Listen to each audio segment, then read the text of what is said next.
Silakan duduk, saudara-saudara yang kekasih dalam Tuhan Yesus Kristus. Pada pagi hari ini, kita sampai ke minggu terakhir dari bulan September. Pada minggu pertama, kita mendengar tentang bagaimana kita mesti berjaga-jaga menantikan kedatangan Tuhan yang kedua kalinya. Pada minggu kedua, bagaimana kita hidup kudus. Pada minggu ketiga, kita digugah untuk membangun rohani kita, dan itu semua kita lakukan untuk satu tujuan yang kita akan bahas pada pagi hari ini, yaitu mempersiapkan diri untuk menjadi mempelai Kristus. Mari kita baca di dalam kitab Wahyu pasal 19 ayat 6 sampai ayat yang ke-8. Begini. Lalu aku mendengar seperti suara himpunan besar orang banyak, seperti desau air bah, dan seperti deru guru yang hebat, katanya, haleluya, karena Tuhan Allah kita yang Maha Kuasa telah menjadi Raja. Marilah kita bersuka cita dan bersorak-sorai dan memuliakan Dia, karena hari perkawinan anak domba telah tiba dan pengantinnya telah siap sedia. Dan kepada pengantinnya itu, dikaruniakan supaya memakai kain lenan halus yang berkilau-kilauan, dan yang putih bersih. Lenan halus itu adalah perbuatan-perbuatan yang benar dari orang-orang kudus. Saudara, di sini kita pusatkan perhatian kita pada ayat yang ke-7 ini. Ya, marilah kita bersuka cita dan bersorak-sorai dan memuliakan Dia, karena hari perkawinan anak domba itu telah tiba dan pengantinnya telah siap sedia. Saudara-saudara, dalam kehidupan orang percaya, tujuan akhir dari iman kita adalah menjadi mempelai Kristus, bukan sekedar masuk surga. Ada orang Kristen bilang, enggak apa-apa lah saya masuk surga, saya hidup gini aja, pokoknya bukan percaya masuk surga. Saya di emperan surga saja boleh. Saudara-saudara, Tuhan punya target yang berbeda. Ya, jemaat ini yang diselamatkannya, dipersiapkan untuk menjadi mempelai bagi Kristus. Dan Alkitab hanya menyebutkan jemaat sebagai mempelai Kristus, dan di luar itu tidak disebutkan lagi. Jadi kalau enggak menjadi mempelai Kristus, sejauh yang saya pelajari dalam Alkitab, ya, tidak ada lagi jemaat yang tidak menjadi mempelai Kristus itu. Jadi yang ada adalah jemaat itu harus menjadi mempelai Kristus. Saudara, mungkin ini sebutan yang biasa tapi juga membingungkan. Apa sih artinya jadi mempelai Kristus? Ya, apa artinya jadi mempelai Kristus? Saudara-saudara, mempelai, kita sering menghadiri perkawinan. Pada waktu pemberkatan nikah, dua orang yang menikah ini kan ditanya, ya, menjadi satu bersama-sama dalam segala keadaan, senang maupun susah dan seterusnya, sampai maut memisahkan kita. Dengan kata lain, hal yang pertama dari seorang mempelai adalah, ini slide-nya mana ya? Hal yang pertama dari seorang mempelai adalah menjadi satu, saudara-saudara. Menjadi satu dengan suaminya atau dengan istrinya. Dan kesatuan ini adalah merupakan satu persekutuan yang tak berbeda. Saya, istri saya itu menjadi satu, tapi ya kita tetap dua orang saja, tapi menjadi satu, kayak tergandengan gitu ya. Kalau satunya ada, nah susah gitu. Saudara-saudara, menjadi satu dalam persekutuan yang tak terjedakan. Jedanya hanya satu, kalau maut memisahkan. Ya, jedanya hanya satu, kalau maut memisahkan. Jadi persekutuan yang terus-menerus dengan Kristus. Dan karena kita hidup kekal, maka maut memisahkan itu dibuang. Persekutuan yang terus-menerus dengan Tuhan Yesus Kristus. Tidak ada saat-saat di mana kita putus hubungan dengan Kristus. Dan yang kedua, arti menjadi mempelai itu adalah masuk dalam kehidupan suaminya. Gini saudara, kita berada dalam masyarakat yang patriarkat. Ya, Alkitab juga ditulis di tengah-tengah masyarakat yang patriarkat. Gini, kalau ada seorang perempuan masuk menjadi istri dari seorang laki-laki, maka perempuan ini akan masuk dalam kehidupan suaminya. dalam kemuliaan suaminya atau dalam kehinaan suaminya, itu perempuan akan ada di situ. Ya, contohnya gini aja, istri saya itu kan tidak pernah sekolah dokter. Kalau saya dipanggil Pak Dokter harus sekolah. Tapi istri saya dipanggil Bu Dokter, itu cukup dari istri saya. Benar? Orang akan, oh Bu Dokter katanya, kapan sekolah dokter dipanggil Bu Dokter? Ya, jadi seorang istri itu kan masuk pada kehidupan suaminya. Saudara-saudara, itulah yang dilakukan Tuhan Yesus dan yang Tuhan inginkan di dalam kita. Saudara, Tuhan Yesus sebagai mempelai laki-laki, dia sudah masuk dalam kehidupan kita. Allah menjadi manusia dalam rupa yang hina, menjadi manusia serupa dengan manusia yang berdosa.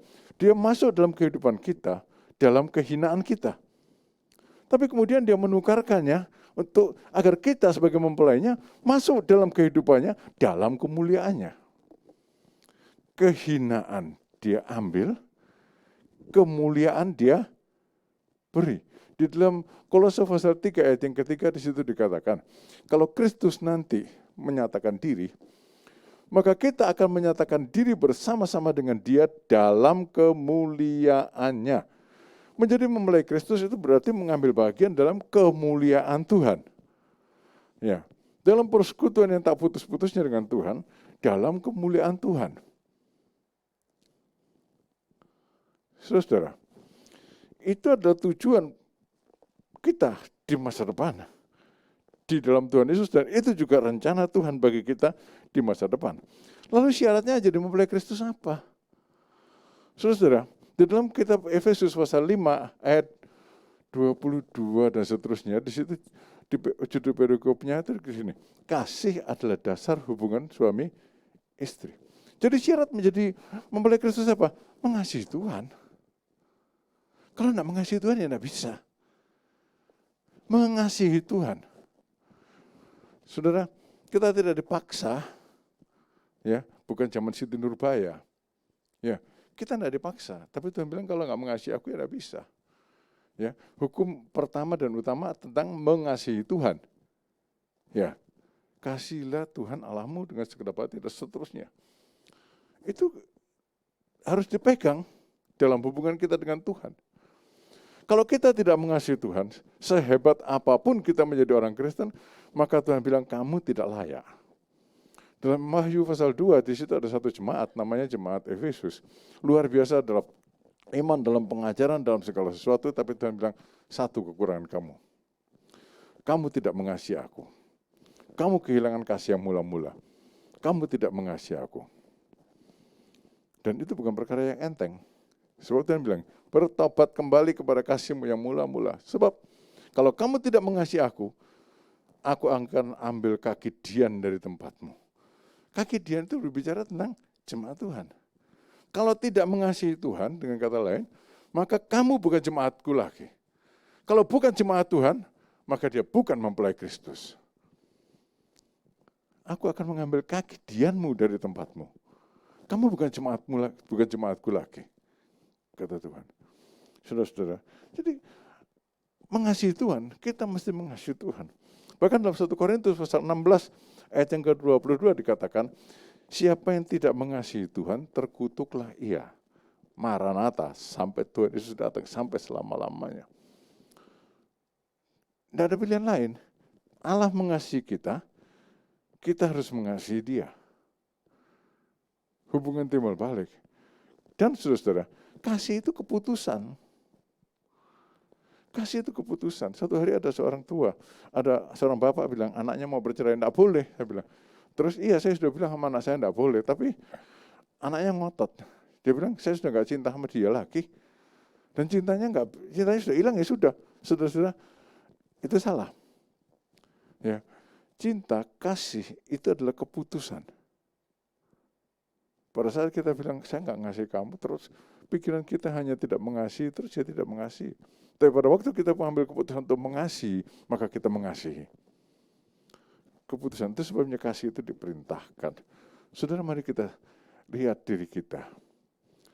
Sejauh ini, pengikutan kita kepada Tuhan Yesus, karena kita mengasihi dia, atau karena kepingin berkatnya saja.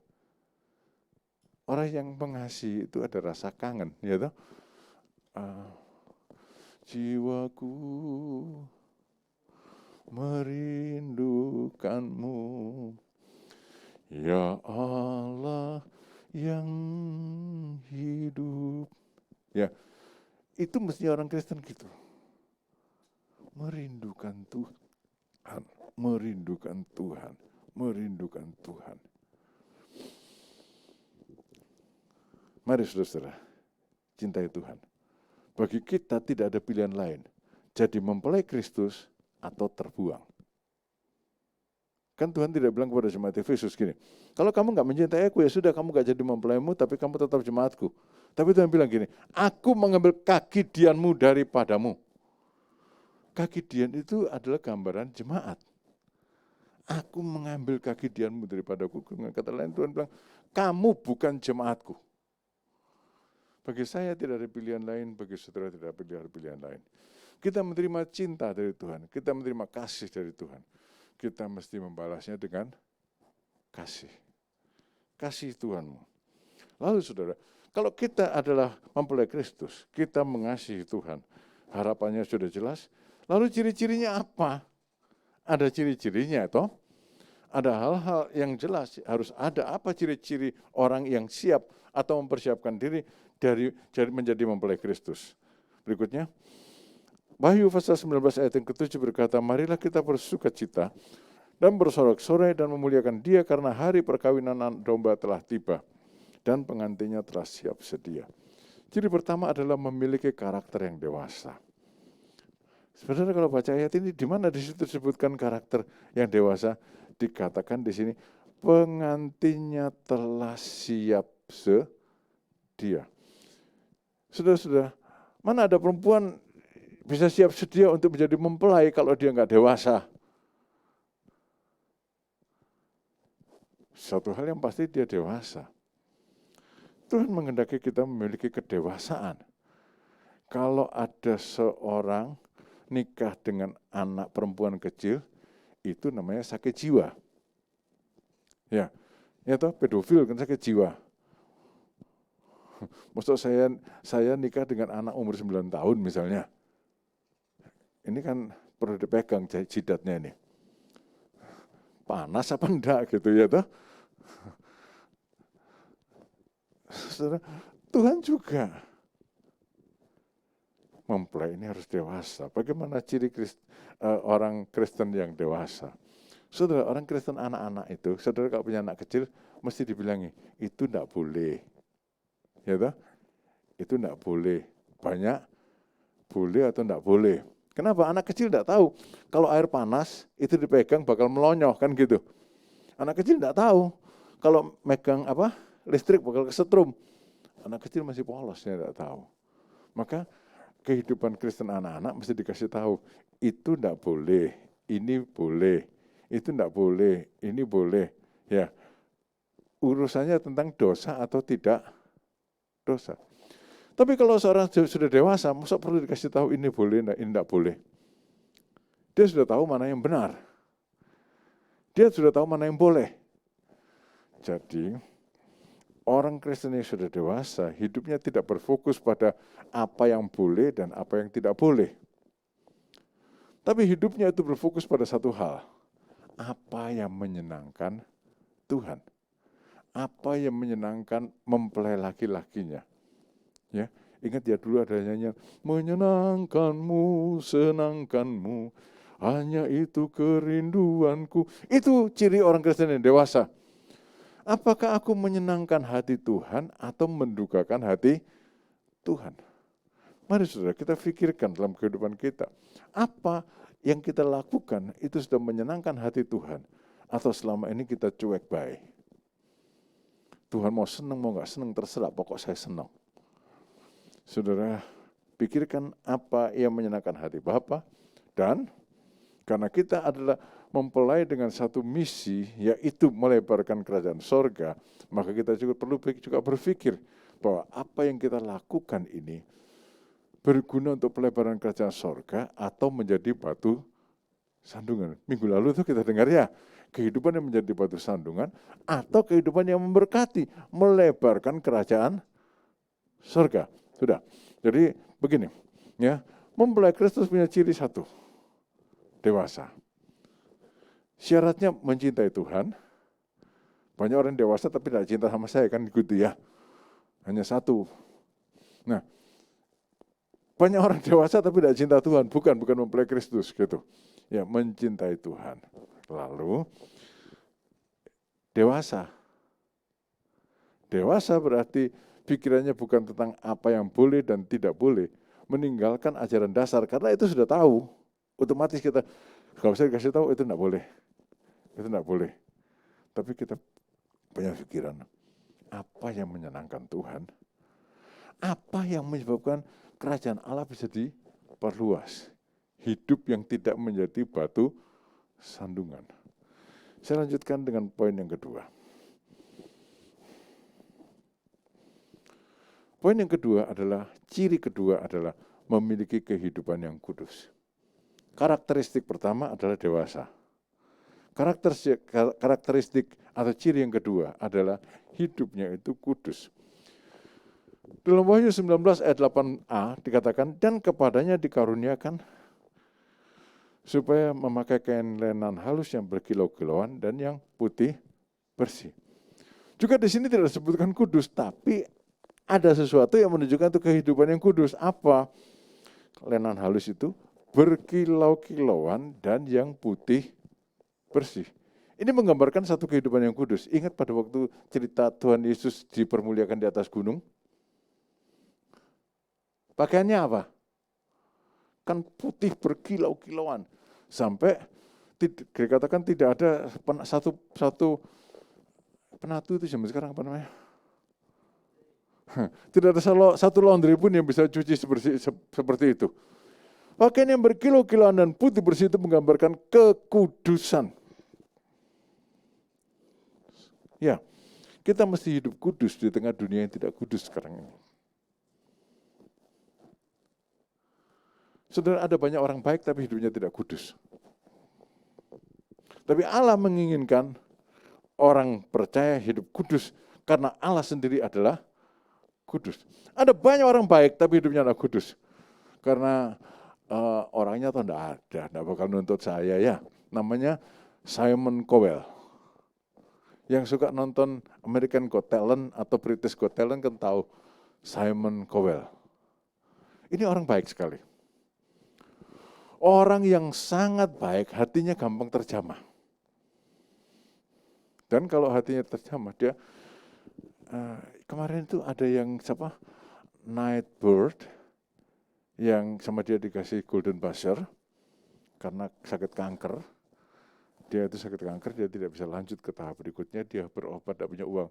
Simon bayari, dan itu bisa jutaan dolar. Simon bayari. Setiap kali dengar anak itu ngomong, dia nangis.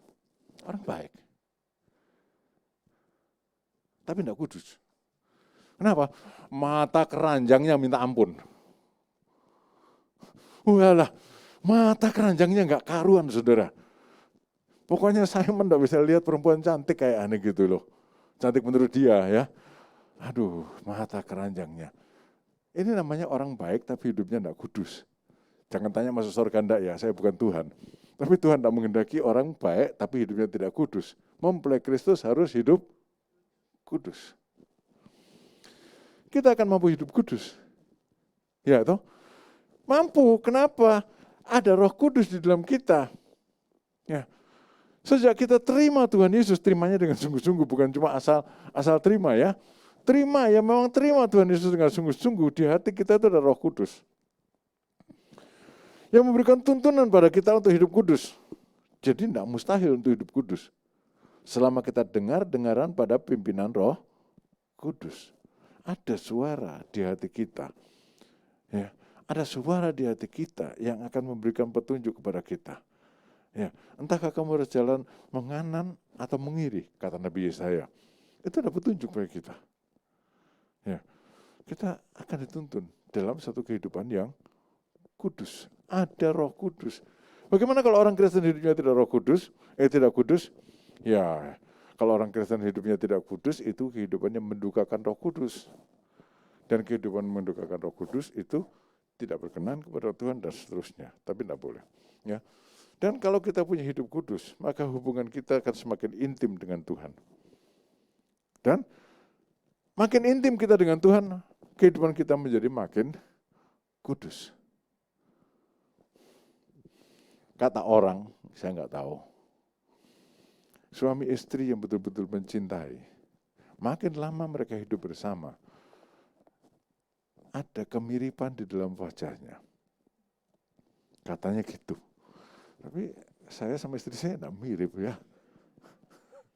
Enggak, mungkin miripnya itu gini saudara, dalam ekspresi wajahnya. Ya, dalam ekspresi wajahnya itu mulai ada persamaan. Makin serupa dengan Kristus.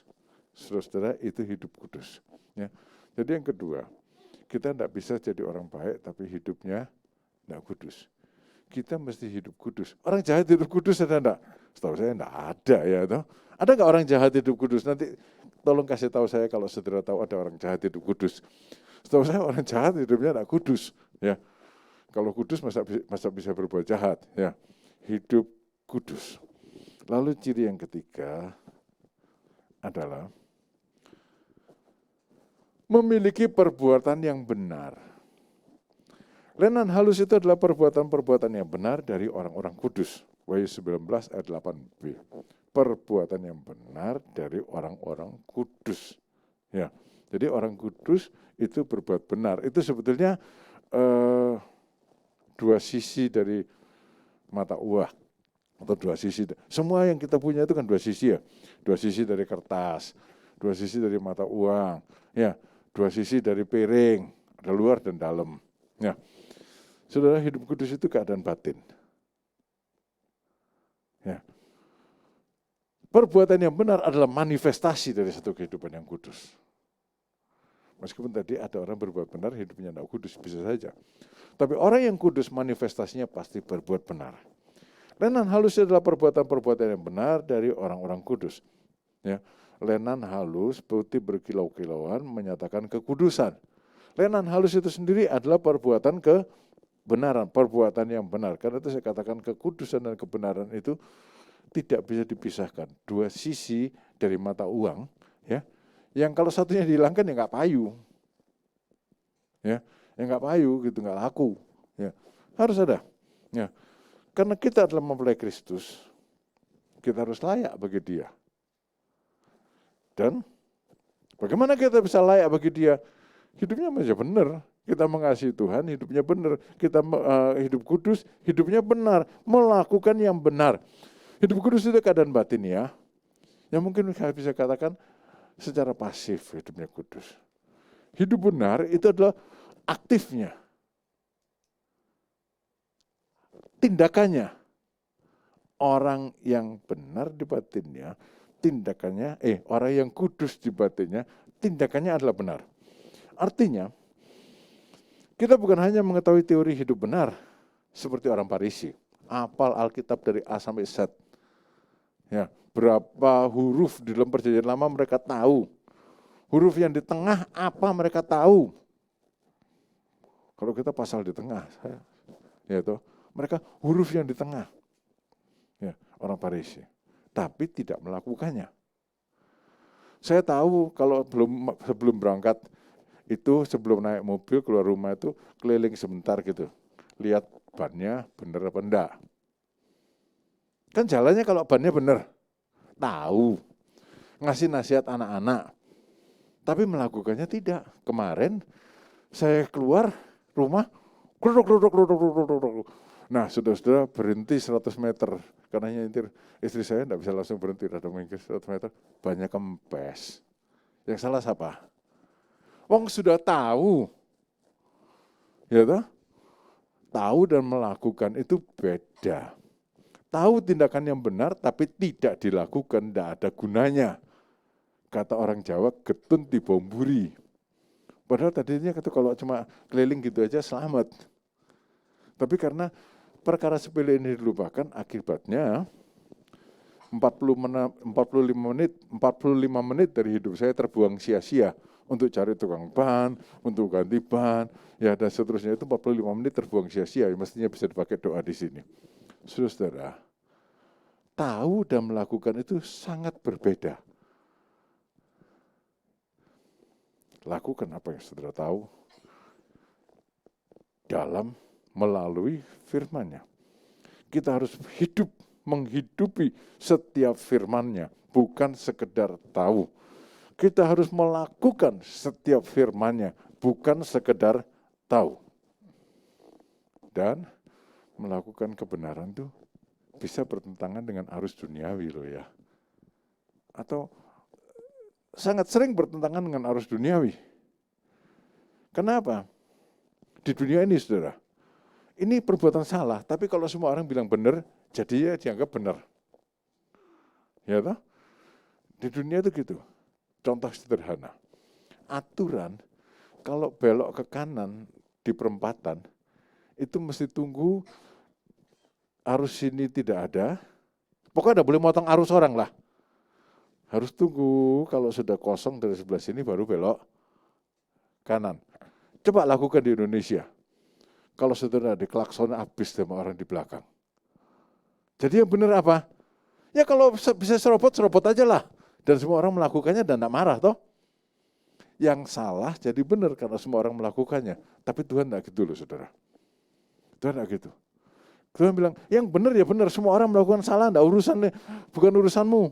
Urusanmu adalah lakukan yang benar. Meskipun itu bertentangan dengan arus duniawi.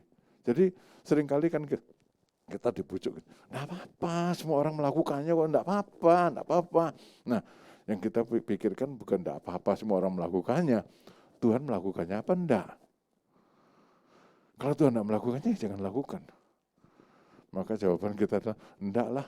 Semua orang melakukan, tapi Tuhan tidak melakukan, ya sudah saya enggak. Tapi ngomongnya bukan Tuhan tidak melakukan, ya. Kita ngomong, enggak, saya tetap tidak. Saya tetap tidak, karena itu tidak benar. Ini ciri ketiga dari mempelai Kristus. Dewasa. Hidup kudus, melakukan yang benar. Siapa yang bisa jadi mempelai Kristus? Orang yang mengasihi Dia.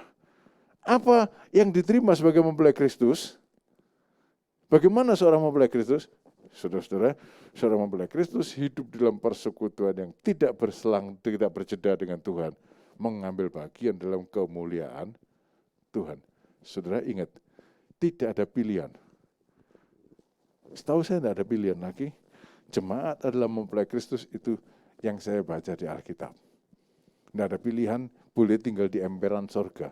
Kali surga memang nggak punya emperan kali ya. Ya, nggak ada yang boleh tinggal di emperan surga. Ya. Anak gadis yang bodoh itu kan disuruh pergi. Bukan, ya sudah kamu dibuka pintu aja gitu, ngemper. Enggak toh? Suruh pergi. Saudara, jadi mempelai Kristus ya. Mari kita berdoa.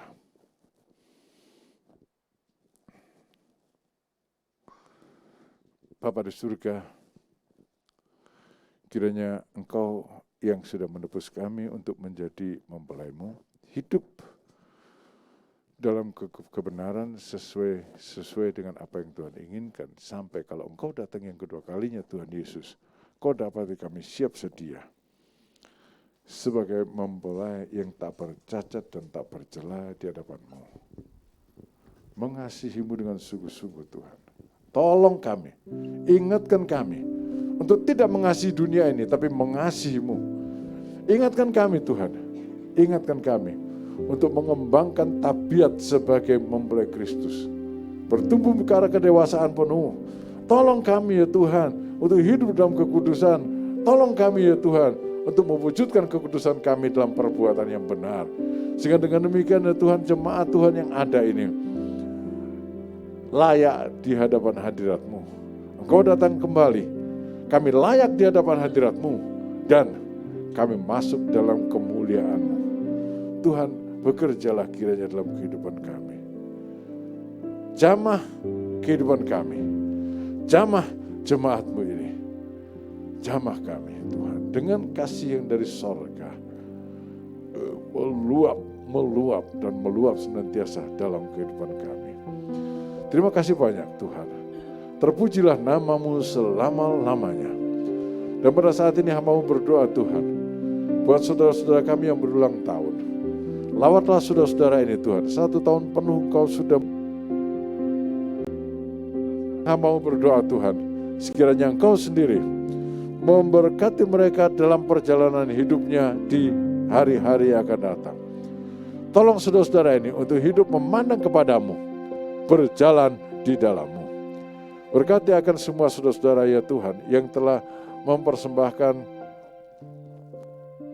ke dalam perbendaharaan rumah-Mu. Dengan persembahan mereka itu semua kegiatan pelayanan di tempat ini dapat dibiayai. Berkati dengan limpahnya semua orang yang memberikannya dengan sukacita dan sukarela. Ajar kami ya Tuhan untuk memberikan dengan sukacita dan sukarela karena kami mengasihi-Mu. Jamahlah saudara-saudara kami yang sakit Tuhan, hiburkanlah yang susah. Tuhan Yesus, Engkau berkati juga setiap hamba-hamba-Mu yang pada pagi hari ini melayani. Kami manusia masing-masing mempunyai pergumulan dalam hidup kami.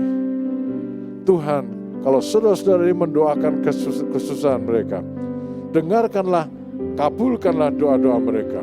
Berikan kepada mereka bahkan lebih daripada yang mereka minta, karena Tuhan tahu yang terbaik dalam kehidupan saudara-saudara ini. Dan sebentar Tuhan, kami akan akhiri ibadah kami pada pagi hari ini. Tuhan, mohon penyertaan Tuhan dalam kehidupan kami. Berjalanlah senantiasa setiap langkah bersama-sama dengan kami dalam persekutuan yang tak terjeda, yang tidak ada selanya. Ajar kami Tuhan untuk jalan setiap langkah bersama dengan Tuhan. Dalam nama Tuhan Yesus Kristus, kami berdoa dan mengakhiri ibadah kami pada pagi hari ini. Dan pada akhirnya saudara-saudara, terimalah kasih karunia dari Tuhan Yesus Kristus, kasih sayang dari Allah Bapa, dan persekutuan dalam Roh Kudus mempersatukan kita semuanya pribadi demi pribadi, keluarga demi keluarga dari saat ini sampai Maranatha Tuhan Yesus datang yang kedua kalinya. Amin. Saudara, mari kita berdiri.